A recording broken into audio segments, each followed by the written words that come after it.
Narito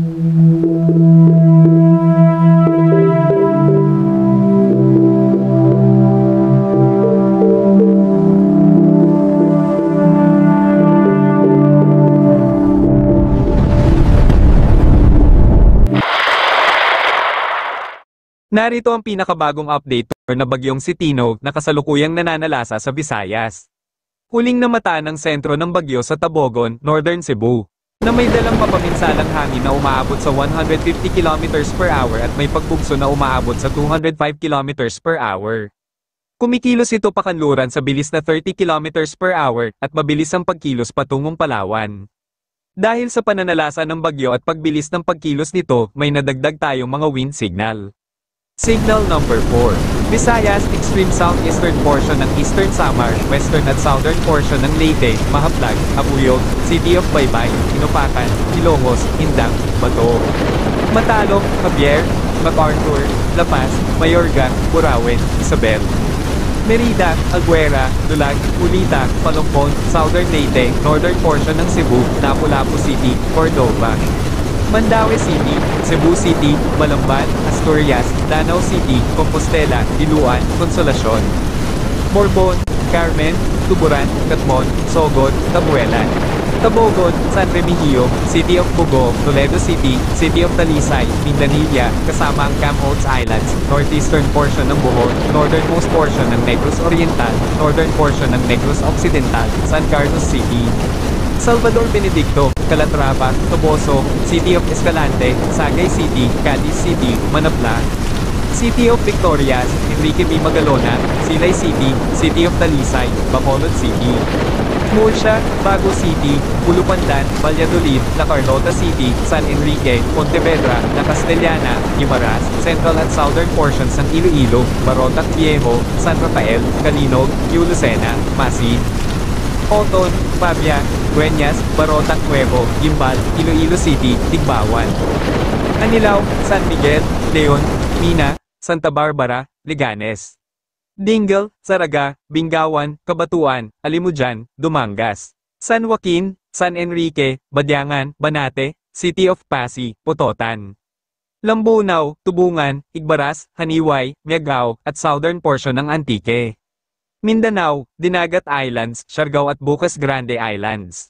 Signal number 3. Visayas, southern portion ng Eastern Samar, southern portion ng Samar, central portion ng Leyte, Tanawan, Palo, Tabon-Tabon, Ormoc City, Dagami, Pastrana, Tolosa, Matagob, Villaba, Cananga, Haro, Alang-Alang, Santa Fe, extreme northern at central portions ng Cebu, Medellin, Daan Bantayan, Sibonga, City of Carcar, San Fernando, Aluginsan, Pinamungahan, Barili, Dumanhog, Argao, Alcantara, Moalbual, Ronda, City of Naga, kasama ang Bantayan Islands, central at eastern portions ng Bohol, San Miguel, Mabini, Buenavista, Inabanga, Danau, Dagohoy, Gindulman, Pilar, Alicia, Candihay, Anda, Hagna, Duero, Sierra Bulyones, Carmen, Sagbayan, Clarin, Tubigon, Batuan, Katigbian, San Isidro, Calape, Loon, northern portion ng Negros Oriental, central portion ng Negros Occidental, rest of Iloilo, southern portion ng Capiz, Tapaz, Mambusaw, Hamindan, Dumalag, Dumaraw, Cuartero,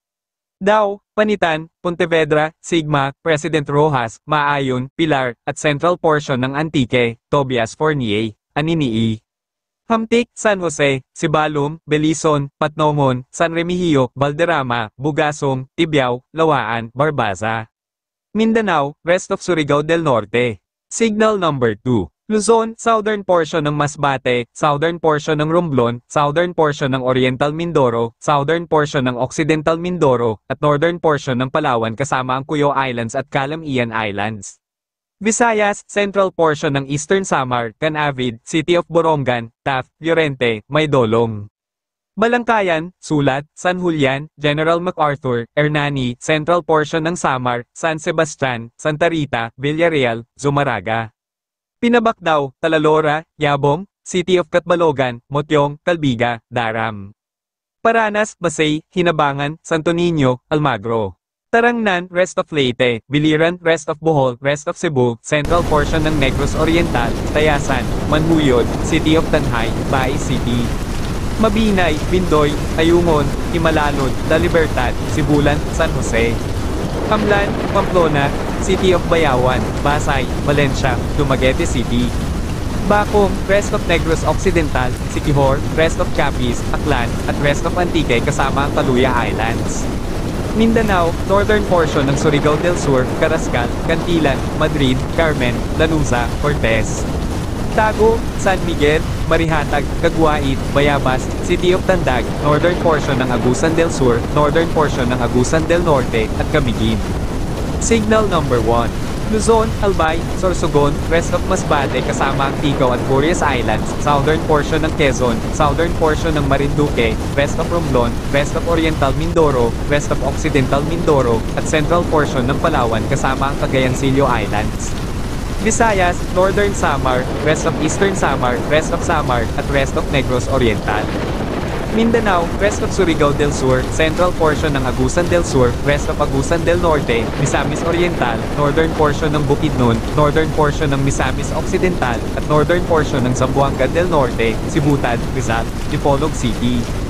Manupan, rest. Manuel A. Rojas, Katipunan, Polanco, Dapitan City, Piñan, La Libertad, Mutya, Jose Dalman. Pinaghahanda ang mga nabanggit na lugar sa malalakas na hangin at pag-ulan na dala ng Bagyong Tino na maaaring magdulot ng pagbaha sa mga mabababang lugar at pagguho ng lupa sa mga mabundok na lugar. Mayroon ding weather advisory o babala sa malakas na pag-ulan.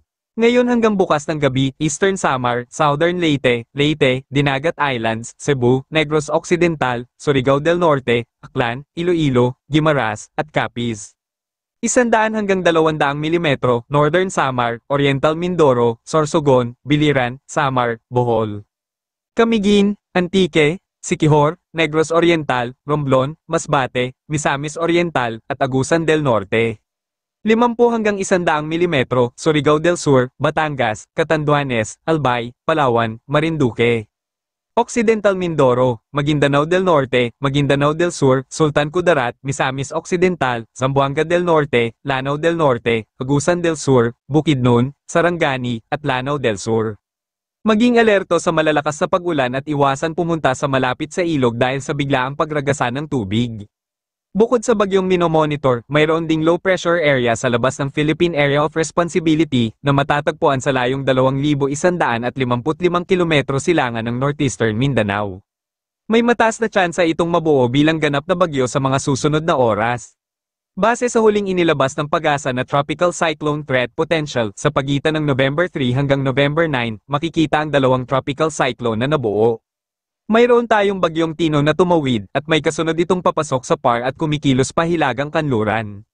Mayroon ding LPA sa silangang bahagi ng Mindanao na posibleng maging bagyo. Sa pagitan naman ng November 10 hanggang 16, makikita ang papasok na bagyo na tatawid din sa Luzon area at posibleng mayroon pa ring kasunod na bagong LPA. Kaya lubos na pinaghahanda ang ating mga kababayan dahil sa mayroon pang minomonitor na LPA na posibleng tumawid sa ating bansa. Patuloy pa rin ang pag-iral ng hanging amihan at ng shear line na nakaapekto sa silangang bahagi ng Luzon. Asahan ng maulap na papawirin at kalat-kalat na pag-ulan sa halos buong bansa dahil sa epekto ng bagyo at mga weather system. May gale warning sa Romblon, Cuyo Islands, southern coast ng Oriental Mindoro, Masbate, Sorsogon, Albay, Surigao del Sur. Pinagbabawal ang anumang activities sa nasabing lugar. Light to moderate ang magiging lagay ng panahon sa mga nalalabing bahagi ng ating bansa. Iwasan ang mataas na pag-ulan at storm surge. Iyan ang pinaka-latest na update patungkol sa Bagyong Tino. Ingat po mga kababayan. Mahalaga ang kaligtasan ninyo. Palaging maging handa at sundin ang mga payo ng mga awtoridad.